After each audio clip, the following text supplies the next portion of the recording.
partner, to my opponents here, to the judge, and to this Mac in front of me. So, this House would ban nuclear weapons.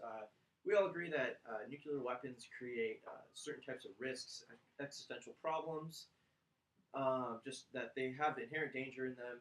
And so, with these dangers, we're going to lift ourselves out of these problems with our plan here. So, observation one, resolution analysis. Sub 1A, this is a policy debate. Would implies action. B, we're going to define this house as the Oak Ridge National Laboratories in Tennessee, and they oversee a lot of the nuclear technology that happens in this country, in conjunction with Congress, who's going to pass a law to put 100% of the waste from existing nuclear technologies and the fissile materials in nukes themselves into a new kind of reactor we're going to build. And so the plan is to build these reactors and put the waste into them.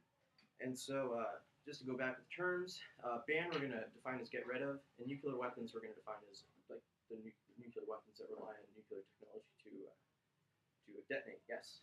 So your plan makes it completely illegal for any laboratory in the United States to build nuclear weapons? No. In fact, let me just one laboratory. Let me keep going. I think I'll answer your question. So, C point, our plan within the next 10 years, Oak Ridge National Laboratory, in conjunction with existing universities that have a lot of nuclear experts, and in conjunction with Congress, are going to build a new type of reactor. And these are called liquid fluoride thorium reactors. They rely on molten salts to operate. And basically, the takeaway from this is that they are a technology that allows us to put existing nuclear materials, such as plutonium-238 and 239, or as uranium-233, or 232, and we can take all these existing fissile materials and throw them into this reactor, and it will generate electricity. And it does this through a series of chemistry we really can't get into in this debate, but it's possible. It's been shown to exist. Oak Ridge did this in the 1960s, and so it would just be following up on what they had done before. What's that?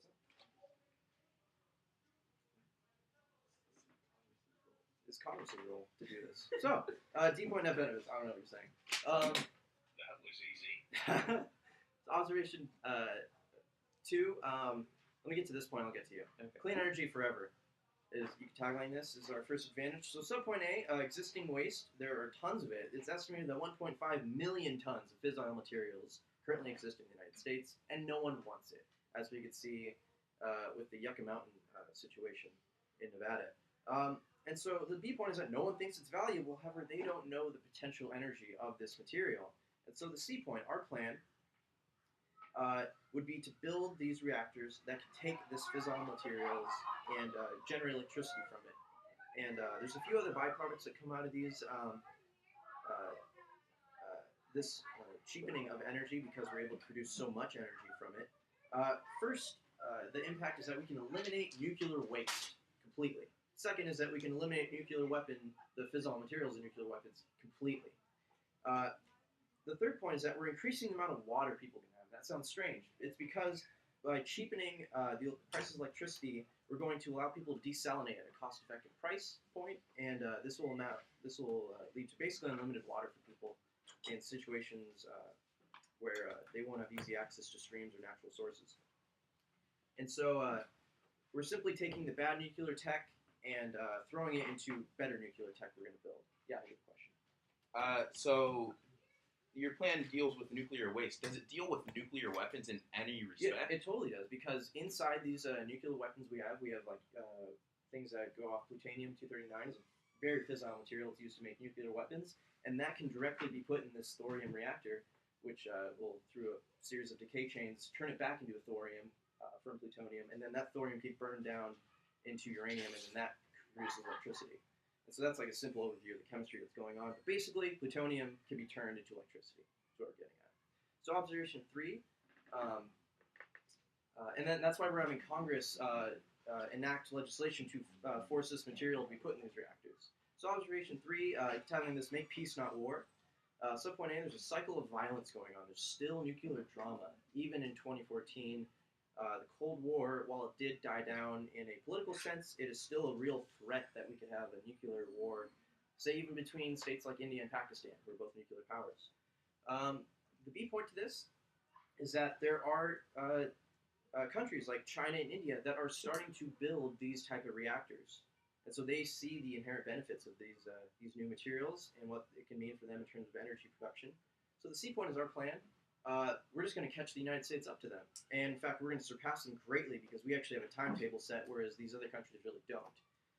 In the same way, and they're just kind of experimenting. However, we have the technology. We did this in the 60s. We know how to do this, and we have the most nuclear waste to get rid of. And so we stand to benefit the most from this plan. So the impacts is less conflict, more cooperation. If we can perfect this technology, then there's no reason why other countries couldn't do the same, and they could see the benefits of not using nukes for nuclear weapons, but using them to produce electricity.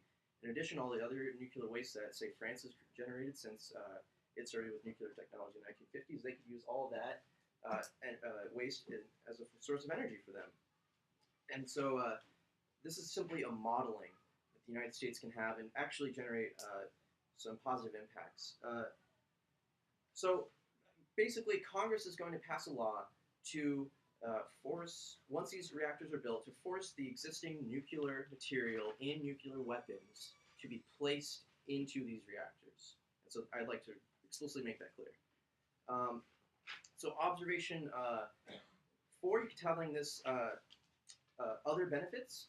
So subpoint A, we currently lack a lot of plutonium-239, which is used in deep space exploration, such as the Voyager probe. We ran out of it. We bought the last of the stuff the Russians had made, so it's completely gone. The only way to generate this is in nuclear reactors. The second thing, the B point, is that these reactors actually generate this type of plutonium as it's a very rare byproduct. However, it does generate some, and this is a very valuable material. If we don't want to use it for deep space exploration, we can sell it and make a lot of money off it. In addition, there's other over time. So thank you. Nice use of time. He went all the time, and he still was talking. We thought you guys were coming back upstairs to be judged. We were supposed to debate in this room. My bad. Sorry about that. My fault. Am I judging? Yeah. Oh, perfect. Well, we have the laptop recording it. It's recording. We'll just judge it later. I'm gonna make coffee. Sorry about that. Are you gonna make coffee?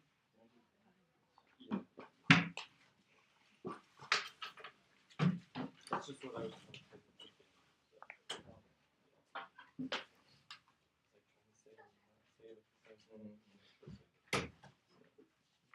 Hey, can I get your plan text? Here you go. Yeah, could we get a copy of your plan text, Yeah. please? Did you make it? There's no water. Like, we've had that happen messing around. We're like, all right, you don't have to, but it's like you look more prepared if you're like, Yeah, here you go. I don't need like your whole photo, just like the one Oh, plan text, just the page. If you could like write it out a new one if you want. okay. Yeah. I might. If you really legitimately want it, yeah. Because people don't wash it. All right. Roadmap, I'm gonna go 3 off case and then, or excuse me, 4 off case, and then I'll get 2 case. Because the presence of nuclear weapons has avoided lots of violence, millions and millions of lives have been saved as a result. And because if we remove nuclear weapons, humans will only find a more explosive, more brutal way to kill each other. That's why we are opposing the resolution today that this House should ban nuclear weapons. First, though, we're going to start out with a topicality on the word ban. And this is really, I'm coming out with it first because this is the most important. This is where abuse is happening. They say ban, they say, well, it means you can't use it, but their plan text doesn't do anything about that. All that their plan text does is say that they're going to like remove this nuclear material from nuclear weapons and put it in some reactor. So my counter definition has to mean that they propose some sort of law or some sort of structural banning of nuclear weapons, meaning that like they can't be used again. All this does is make it so, like, I guess the current nuclear weapons that exist, they're just going to take the material out of those while we're still producing more, and so they're not banning the use of them in any regard, which is the violation. They're not banning use at all. The standards here are first education. We should be talking about, like, really what a big deal nuclear proliferation is and whether or not that should be ended. Not like, well, let's try and be sneaky and not deal with nuclear weapons at all and only talk about, like, recycling nuclear material. But the second standard is going to be ground, that our ground should be minor things like let's deal with nuclear waste. whereas their ground should be the major, you have to ban nuclear weapons, and they're not doing that.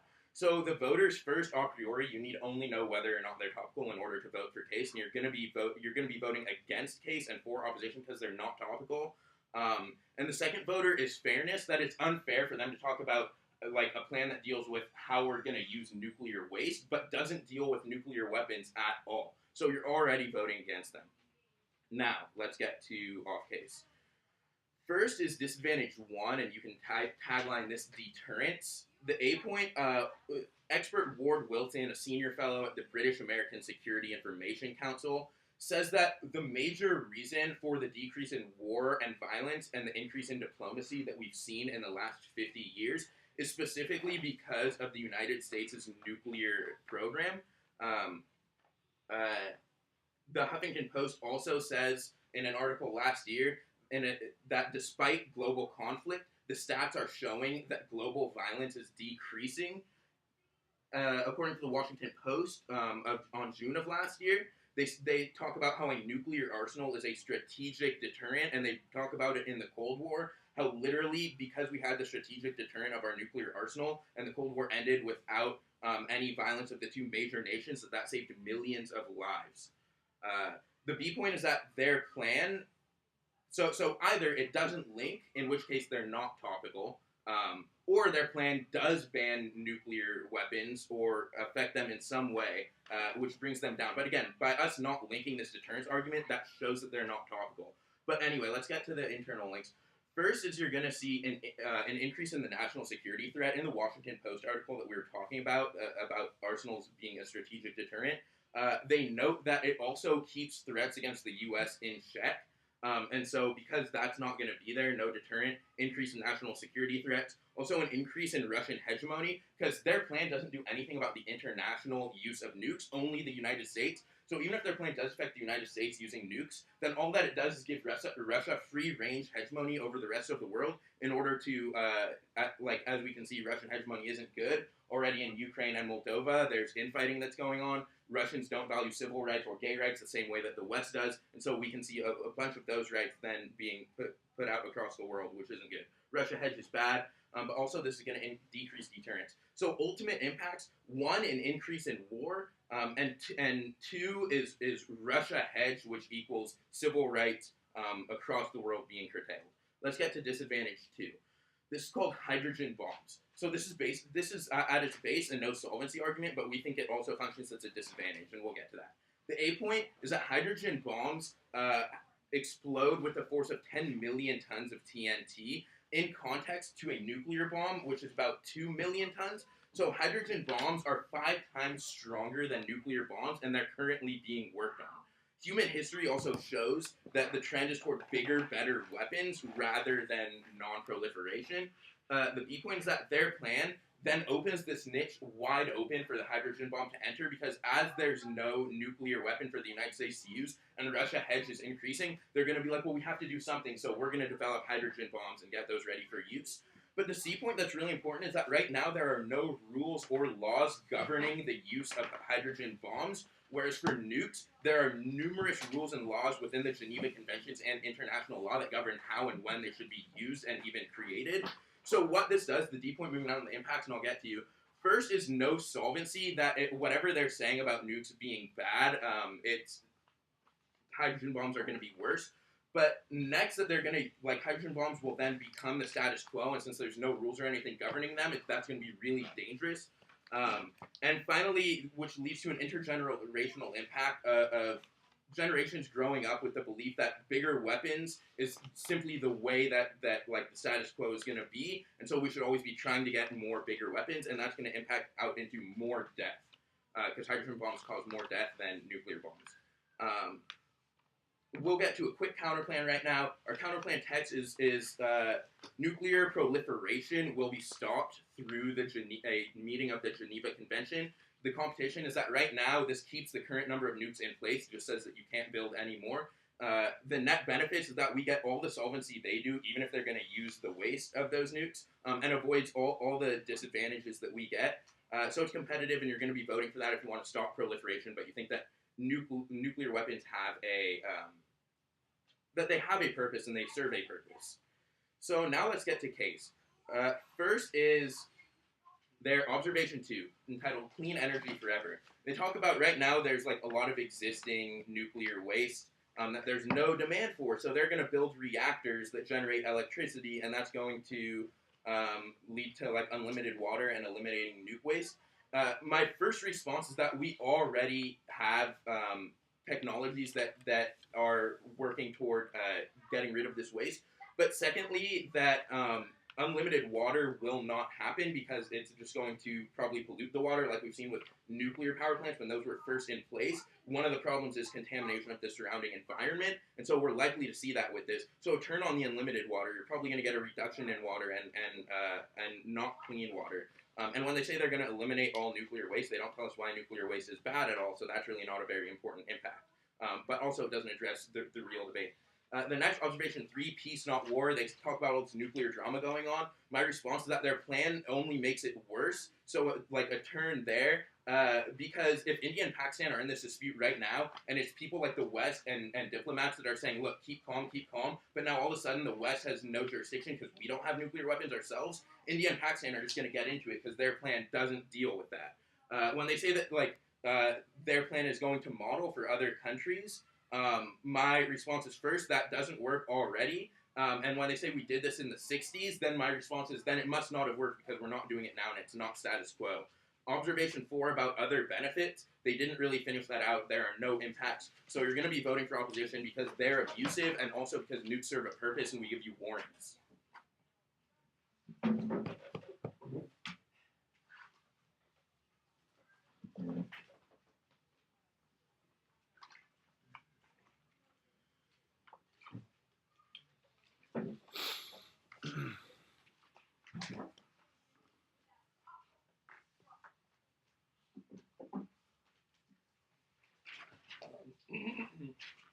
Okay, so just a quick off-time roadmap. I'm going to start with the T and the off case, and then I'm going to go back on.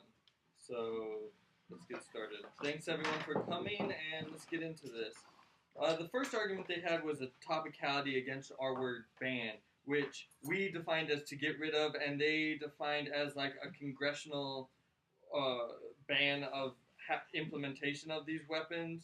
So my first argument is that we meet because our plan was twofold. We had a plan that states we would build and fund this nuclear this clean nuclear energy. But then we would also have Congress pass a law that requires all of our nukes to go to that reactor so that we can get the clean energy. So that means nukes are not allowed to exist unless they're going to this place, which gets rid of them. It meets the definition of ban.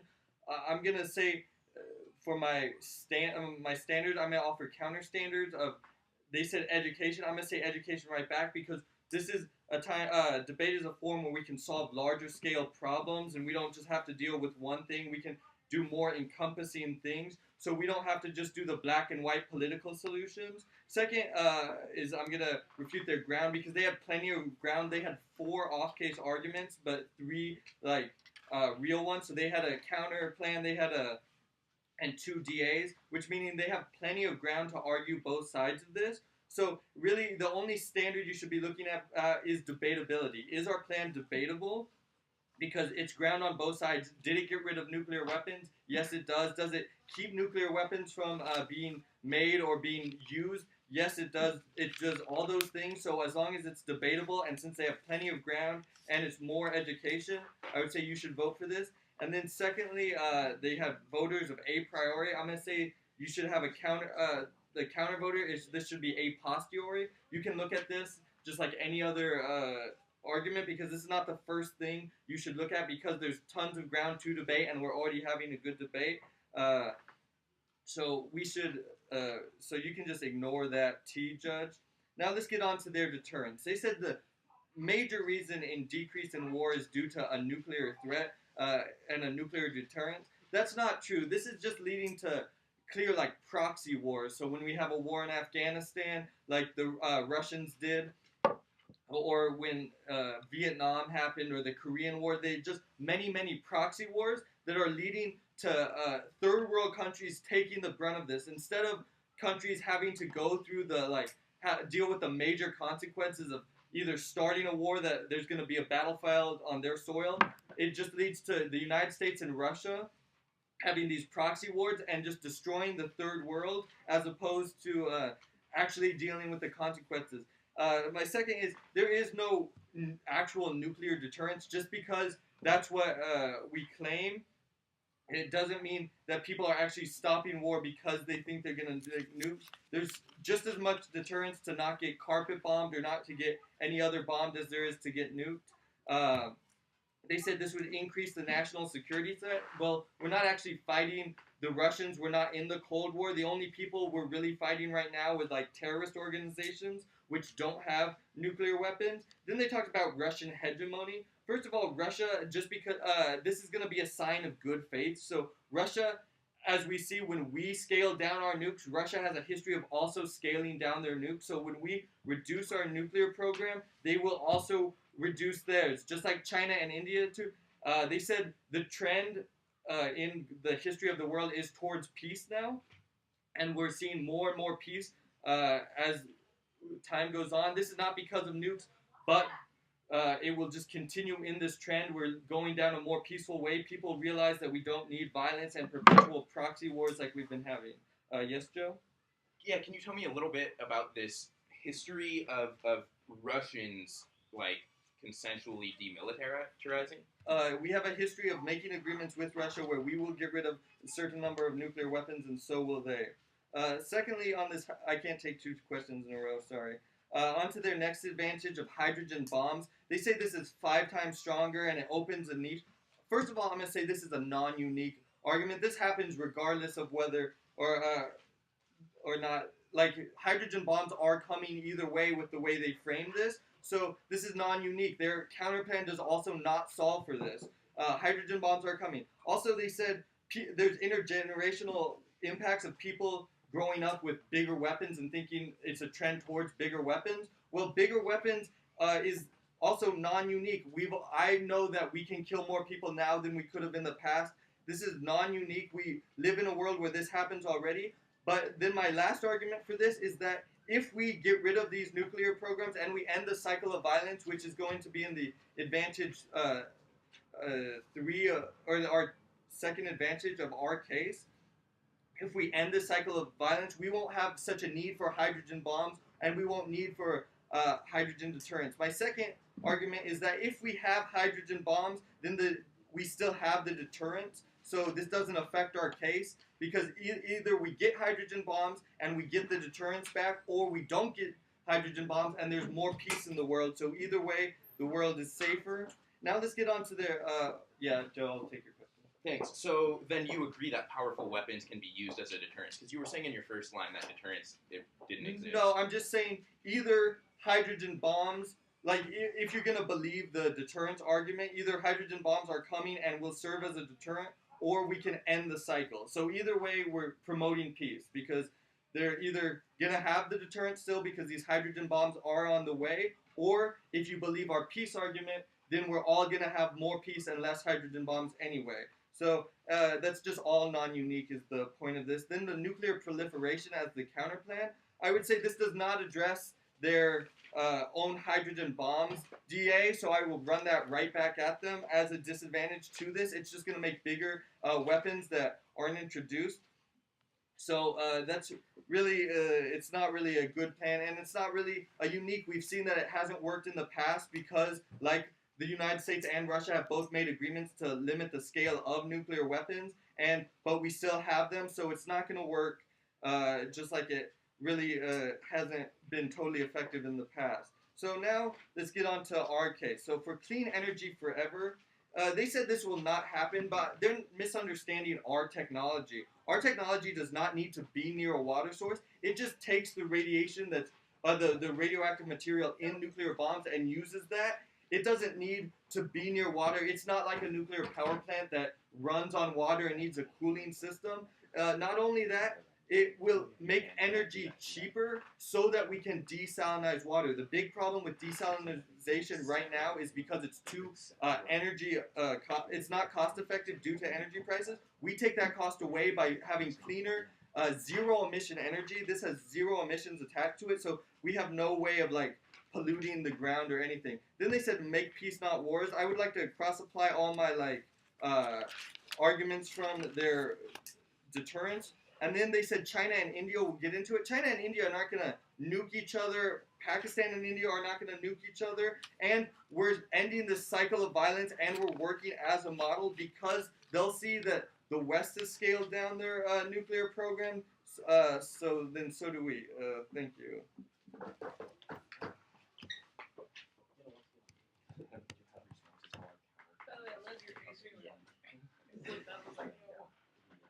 Probably shouldn't make that schedule again.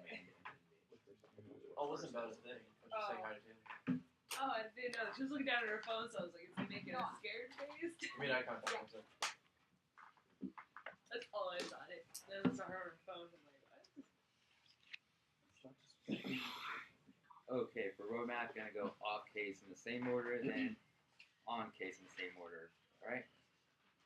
So starting with the T argument, we said they were not being topical because they're not necessarily banning the use of nuclear weapons because they define this house as a laboratory in the original speech, which was the, I don't know which laboratory it was, but they only ban it from Orkingram Laboratory, which is just one laboratory. So when they only, their plan only focuses on one laboratory, and then the way their plan text was what 100% of the waste of nuclear technology is going to be used into new nuclear reactors. But their plan doesn't provide any actual law requiring a ban of the use of nuclear weapons. So what if, for example, like today, what if Obama wanted to shoot nuclear weapons at Russia? Not that this would happen, but their plan doesn't stop this because their plan necessarily doesn't put a ban on nuclear weapons. It's just saying that they're going to have one laboratory of nuclear weapons, only one laboratory out of all the laboratories, use their nuclear weapons for now nuclear reactors. In which another way they're not being topical because they don't really necessarily ban nuclear weapons. Because what's to say that the United States is not going to build other laboratories in which their plan has no value to these new laboratories, and so they're not being topical for that reason. And also when they say that they meet the interpretation, they said that they're going to remove all nuclear weapons to exist into a new nuclear reactor. But all that new nuclear reactor arguments they were making is actually just being extra topical and just another way they're being abusive. Because this debate is supposed to be solely on banning nuclear weapons. And when they said this house, it should have been this house of the United States. Like the United States is going to ban all use of nuclear weapons, just get rid of all of them. And they didn't even do that. They failed to do that simple task, and they just went to go focus on one laboratory to take their nuclear waste into nuclear energy. And all that arguments on their nuclear reactors is just being extra topical. So we do see the standards of education because we're not debating the proliferations and national security of the United States and all these arguments like how we made. We're not having this educational debate. We did lose grounds because when they said, oh yeah, we have all these off-case arguments, yeah, but they were double bind. Either you're not being topical or you were being topical and you do buy into these DAs. And so that was just a method of our double bind. So we do see the AP high priority voting issues and fairness because they failed to meet the resolution. They failed to provide a simple plan that bans nuclear weapons. Also tell them if they want, they could sever their two advantages. And yeah, we'll give them the option to sever their two advantages that has solely to do with creating a new nuclear reactor, opposed to actually just banning nuclear weapons because they were being very extra topical and abusive. And so we see that this is not a very debatable subject because we don't have 20 minutes to research a plan. We used our 20 minutes to research a plan that was basically going to ban the United States from using nuclear weapons, opposed to them banning only one factory and going to nuclear reactors and whatever their plan was going to do. So when we go into our DA1, we mentioned that we provide warrants saying that experts says that the major reason for the decrease of war and diplomacy is because the United States is the nuclear warhead. That we remain superior to other countries because of the amount of nuclear weapons that we have, and that this leads to a decrease in global violence and how that we have seen less wars because of this. And also because of this, we also have a good checks and balances against Russia. And there's actually been Russia and Putin himself says that it's making nuclear threats to other countries and also saying things in statements like, you don't want to mess with us.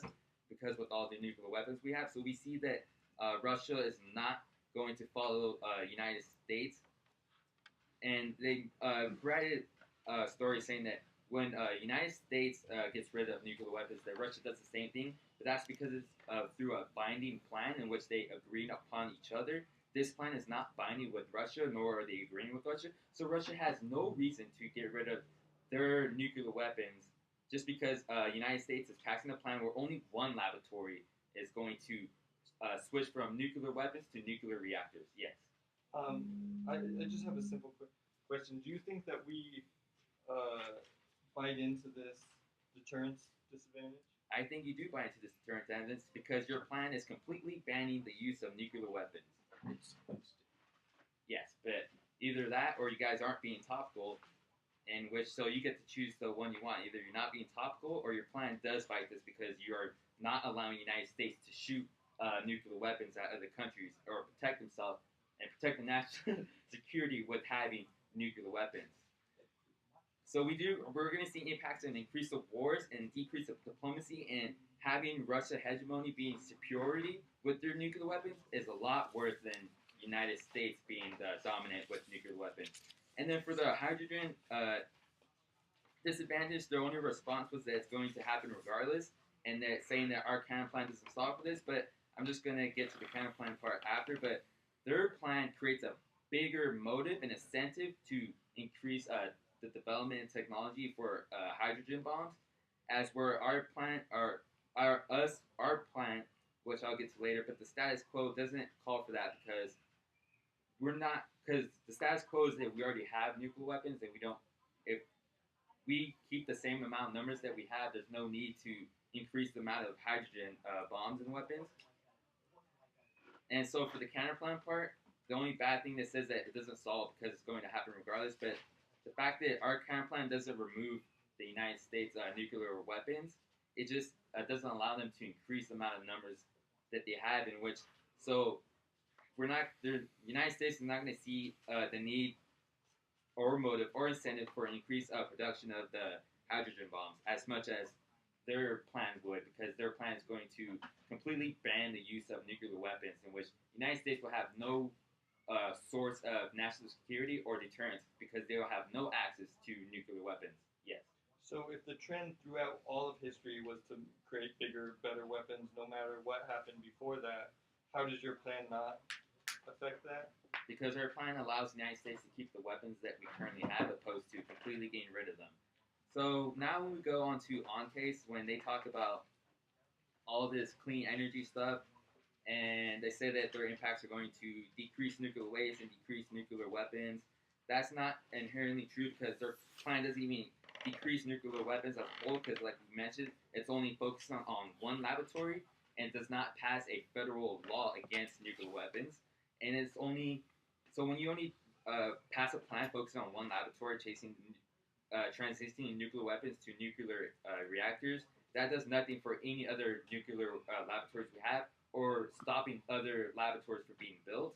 So they don't get any impacts from this, and also other impacts about like water and that is just extra topical because they're being abusive with the way that they're trying to interpret this debate.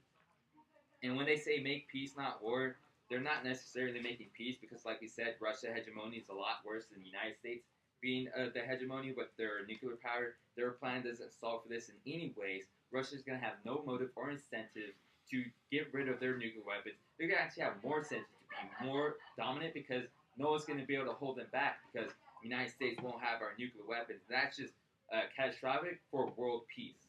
Thank you.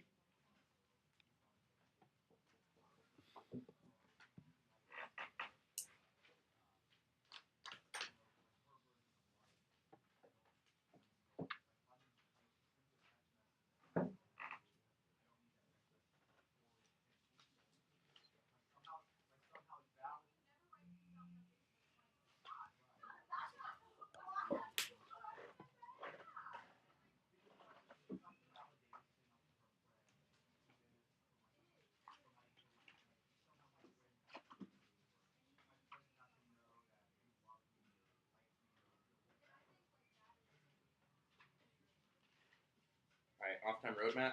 Just voters. 5 of them. Nice. Because as the opposition team, we've proven that deterrence is an effective form of avoiding violence, and that the statistics show that overwhelmingly, and those warrants were not addressed. And because we think that their plan only increases Russian hegemony and results in a lot of other bad outcomes, but most importantly, because the government team is being abusive, you're going to be voting for opposition. First voter is the T. You're going to be voting on the T. And it's really, really simple. The resolution says this House would abolish nuclear weapons. Their plan has a House actually use nuclear weapons as far as like using them to get their waste, what's valuable from them. So A, they're just blatantly like not supporting the resolution because they're using nuclear weapons. Secondly, there's nothing within their advocacy that has a stop on the use or production of nuclear weapons. So, like, the status quo means that they continue to be used. And then next is, like, just to add to the unfairness. So I think I've already established they're not topical. But on the unfairness, Lasai comes up here and talks about how they're actually extra topical and trying to get advantages of, like, clean water off of building, like, a new thorium reactor. And so he gives them the option. He's like, look, you can sever that if we want, and we can talk about your war not peace advantage, which is what the debate is supposed to be about. But, like, thus far, they haven't severed. So because they're being unfair, and because they're not topical, you can sever in your final speech if you want. But because they're unfair, and because they're not topical, that's why you're already voting on the team. But secondly, you're going to be voting for opposition on our deterrence argument, because either it links, in which case we get our impact of increased Russian hegemony, and also on their case about India and Pakistan actually getting into a nuclear war. So if it links, that's what happens. Or if it doesn't link, it's because they're not topical. So either way, it's either a huge DA with a lot of impacts, or they're not topical. So it's a voting issue. And, like, we give you 3 separate warrants from the Huffington Post, the Washington Post, the British American Security Information Council that talk about deterrence as being really important. They don't give us one warrant on why, like, we shouldn't look at the deterrence argument. And their plan results in an increase in Russia hedge. Our third voter is that they uniquely, with their plan, create a demand and a niche for hydrogen bombs, bigger, better weapons. So which literally explodes the harms because there's no regulation for hydrogen bombs. So literally it means it'd be like something 5 times as strong as a nuke that isn't even regulated by international law. So that's what their plan leads to, whereas our counter plan, which is our 4th voter, avoids that because, like we say, we have thousands of nukes right now. Right now there's no need or demand for bigger, better weapons. We have them. And so, but if they want to basically like recycle all of them, then we're going to need some weapons. So their plan explodes these harms, and our counter plan of stopping proliferation means that we're not creating any demand or incentive for a hydrogen bomb, but we're just saying, look, let's stop this sort of intergenerational, like, bigger is better, everyone gets bigger, better weapons. Let's just stop it. Nukes are the end of it. And so that's really what we're saying. So you're going to be voting counter plan. Finally, our 5th voter is like, let's look at sort of debate theory and let's look at like what the burden of the government team is. The burden of the government team is they have to be topical and uphold the burden of proof, which is they have to say that there are harms happening and that their plan will uniquely solve. Like, usually they have to do that by providing research and warrants and sort of support. They've done none of that. I haven't gotten like one point of data from them other than like simply assertions. Whereas on the other side, you're going to be voting for opposition. We give you 3 separate sources about deterrence. We turn case arguments about India and Pakistan. So we interact and we uphold the burden of op. They don't uphold the burden of gov. You're going to be voting for opposition.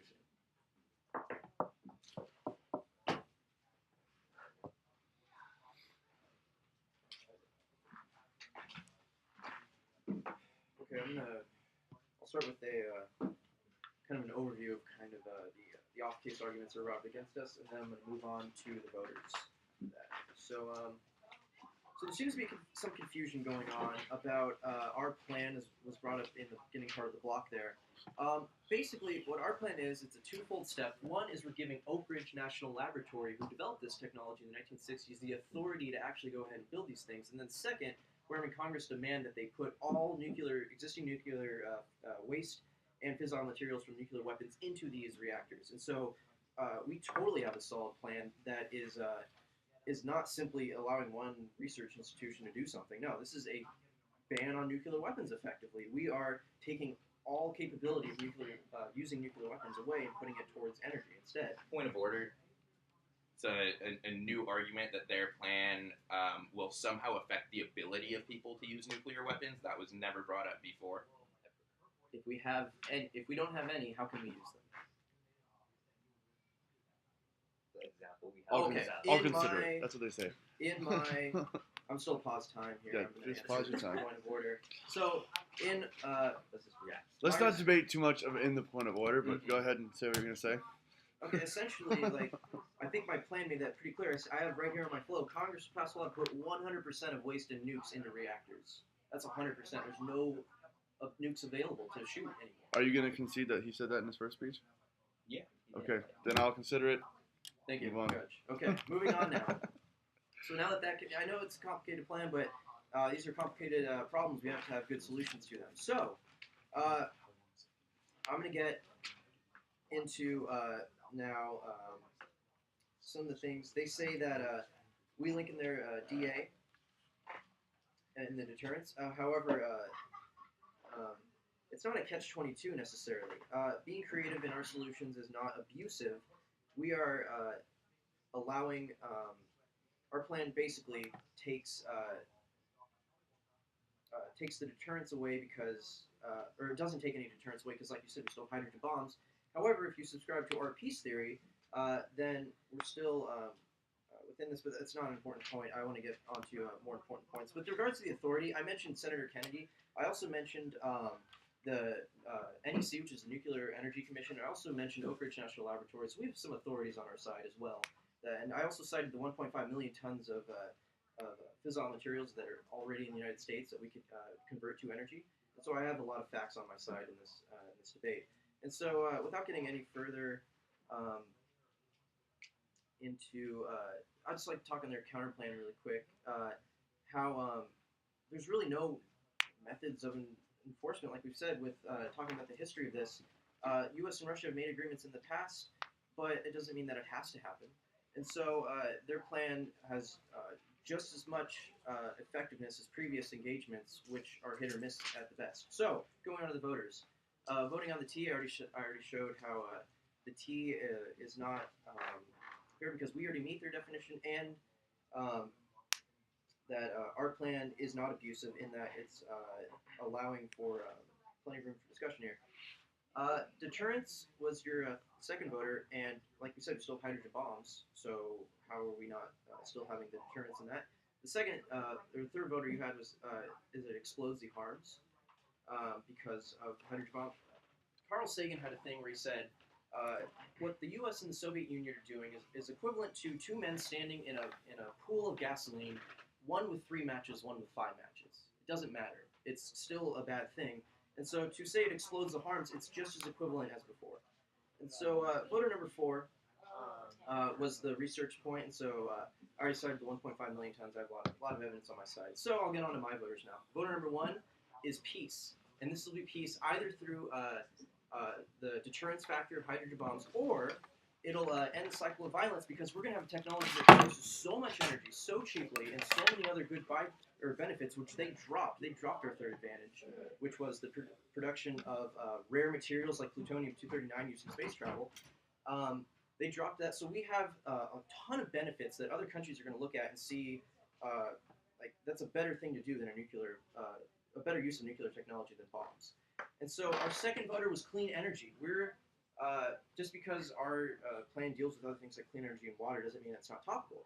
Our plan has unique benefits based on our plan. One of them is clean energy. We're reducing all nuclear waste and all nuclear bombs and transferring that to clean energy, reducing the price, and as a direct consequence, water will be made more cheaper for more people.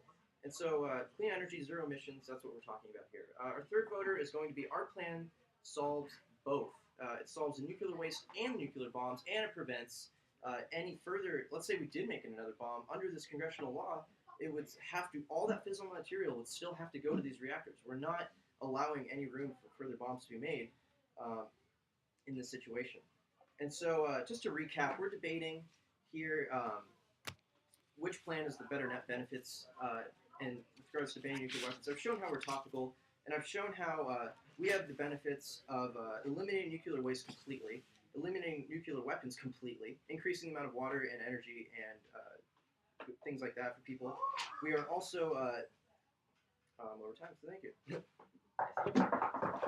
Finally.